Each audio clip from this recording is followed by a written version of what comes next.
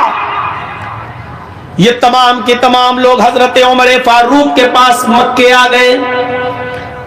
حضرت عمر فاروق کے سامنے مقدمہ دائر کر دیا کہ آپ کے شاہ غسان جو ابھی کچھ دن پہلے مدینے میں اسلام لایا ہے، اس نے دھوکے سے ہمارے نوجوان کا پیر اس کی چادر پہ پڑ گیا اور اس کی لنگی کھل گئی، لیکن اس نے پلٹ کر اتنی زور سے تھپڑ مارا کہ ہمارے ساتھی کی، اس دیہاتی نوجوان کی آنکھ پھوٹ گئی. مجھے انتقام چاہیے، بدلہ چاہیے. حضرت عمر فاروق نے شاہ غسان کو بلایا. غسان کا بادشاہ طلب کیا گیا جو مسلمان ہو چکا ہے، اور پھر یوں دونوں میں گفتگو ہوتی ہے. حضرت عمر فاروق نے فرمایا، آئے شاہ غسان، آئے جبلہ ابن ایہم، تمہارے بارے میں یہ شکایت ملی ہے، کیا یہ صحیح ہے؟ کہنے لگا وہ جبلہ، امیر المومنین، اس نوجوان دیہاتی آدمی نے میری چادر پر پیر رکھ دیا، میں آگے بڑھا، میری لنگی کھل گئی، میری چادر کھل گئی، میں نے اس کو ایک تھپڑ مار دیا ہے. حضرت عمر فاروق نے کہا ہے شاہ غسان، اس نوجوان نے یہ بتا دیا ہے کہ ہاں میرا پیر اس کی چادر پر رکھ گیا تھا، لیکن میں نے جان بوجھ کر ایسا نہیں کیا، دھوکے سے ایسا ہو گیا. ایک معمولی سی غلطی کی اتنی بڑی سزا تم نے اس کو دے دی کہ اس کی آنکھ کا ڈھیلا باہر آ گیا، اس کی آنکھ پھوٹ گئی. شاہ غسان کہنے لگا، ایک غریب آدمی کی آپ کو اتنی فکر کیوں ہو رہی ہے؟ حضرت عمر فاروق کہتے ہیں کہ اسلام لانے کے بعد امیری غریبی اسلام میں نہیں چلتی ہے. آئے شاہ غسان، اسلام جتنا امیروں کے لیے اتنا ہی غریبوں کے لیے ہے، اور مجھے اس کو انصاف دلانا ہے، اس کو نیائے ملنا چاہیے. شاہ غسان نے کہا ٹھیک ہے، تو پھر بتائیے کہ مجھے کیا کرنا ہوگا، بتائیے میں کیا کروں، انصاف کا تقاضا کیا ہے، کیا کروں؟ حضرت عمر فاروق نے کہا شاہ غسان، اس نوجوان سے، اس دیہاتی سے، اس صحابی سے، اس بیچارے غریب آدمی سے معافی مانگ لو.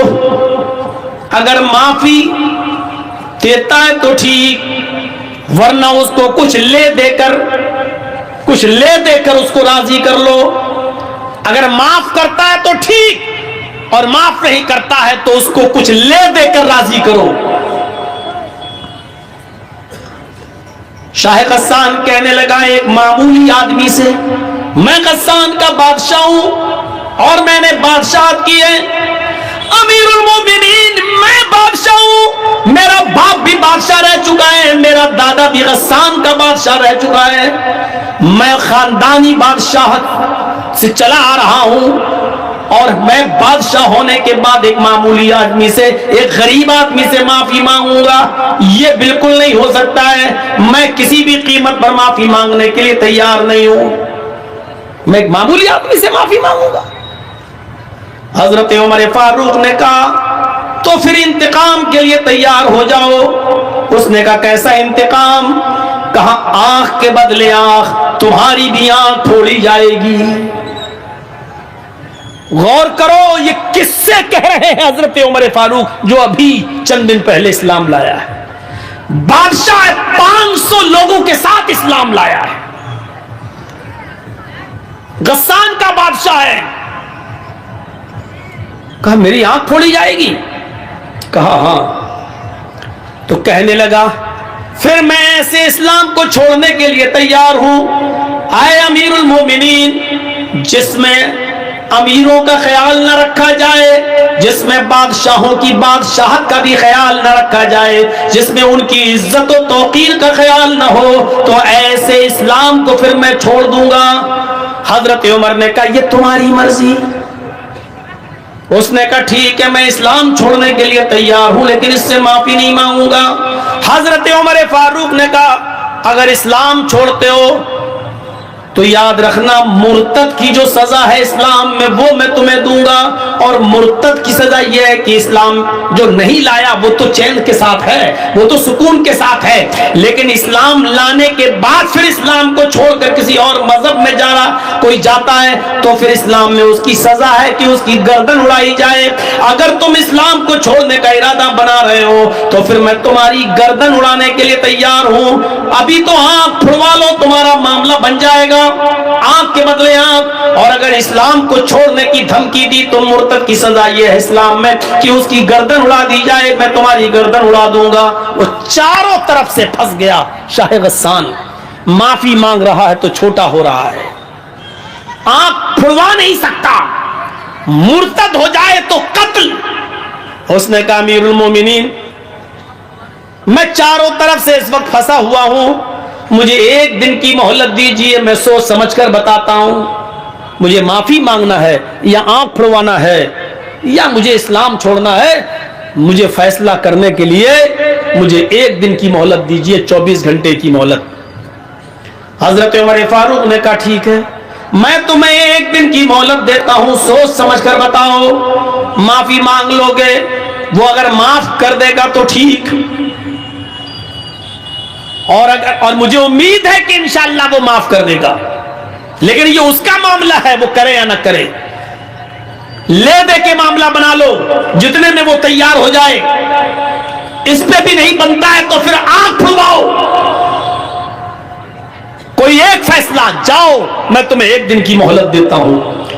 وہ اپنے بستی میں گیا جہاں رکا ہوا تھا 500 آدمیوں کے ساتھ، اور ان لوگوں سے کہتا ہے کہ ایسا ایسا معاملہ ہے، اس اسلام میں ہماری کوئی عزت نہیں ہے، توقیر نہیں ہے، ہم کو غریبوں کے ساتھ لا کے بٹھا دیا گیا اور کہا کہ اس کو بدلہ دو، لہذا رات کی تنہائی ہونے دو، جب ساری دنیا بے ہوشی میں سو رہی ہوگی اس وقت ہم 500 آدمی یہاں سے فرار ہو جائیں گے. لہذا جیسی رات کی تاریکی ہوئی، رات کا اندھیرا آیا اور سب لوگ خواب غفلت میں بے ہوش ہو گئے. جب سونے لگے تو شاہ غسان جبلہ ابن ارحم اپنے 500 ساتھیوں کے ساتھ رات کے اندھیرے کا فائدہ اٹھا کر بھاگ گیا اور وہ غسان پہنچ گیا. میرے پیارے ساتھیوں، حضرت عمر فاروق نے اس کی کوئی پرواہ نہیں کی. 500 لوگ چلے گئے چاہیں، لیکن انصاف کا مرڈر نہیں ہونا چاہیے، عدل باقی رہنا چاہیے. اسلام کی تعلیم یہی ہے کہ انصاف قائم رہے. ایک غریب آدمی کو، ایک غریب نوجوان کو بھی انصاف ملنا چاہیے. حضرت عمر فاروق نے کہا نوجوان وہ گیا 500 آدمیوں کو بھی لے گیا، کوئی پرواہ نہیں. اللہ کا شکر ہے کہ میں نے عدل کو بچایا، میں نے نیائے کو بچایا، میں نے انصاف کو بچایا. میرے بھائیوں، ایسا عدل کرنے والا امیر المومنین حضرت عمر فاروق جیسا شخص قیامت کے دن عرش کے سائے میں ہوگا. ایسے ہی لوگوں کے بارے میں اللہ کے نبی نے فرمایا کہ 7 قسم کے لوگ قیامت کے دن اللہ کے عرش کے سائے میں ہوں گے. اس دن اللہ کے عرش کے سائے کے علاوہ کوئی دوسرا سایہ نہیں ہوگا. الامام العادل، پہلا شخص عدل و انصاف کرنے والا، حکمراں، حاکم وقت، امیر جو گھر کا بھی ذمہ دار ہو. قبیلہ بنو مخزوم کی ایک عورت جس کا نام فاطمہ تھا چوری میں پکڑی گئی، اللہ کے رسول کے پاس لائی گئی. نبی اکرم صلی اللہ علیہ وسلم نے فرمایا اس کی چوری اتنی زیادہ ہے کہ حد کو پہنچ رہی ہے، اس کا ہاتھ کاٹ ڈالو. لوگوں نے کہا امیر گھر کی ہے، بڑے اونچے اور عزت دار گھرانے کی عورت ہے، اگر اس کا ہاتھ کٹ گیا تب تو ناک ہی کٹ جائے گی اس خاندان کی، اس قبیلے کی. نبی اکرم کے سب سے قریبی اور سب سے چہیتے صحابی حضرت اسامہ کے پاس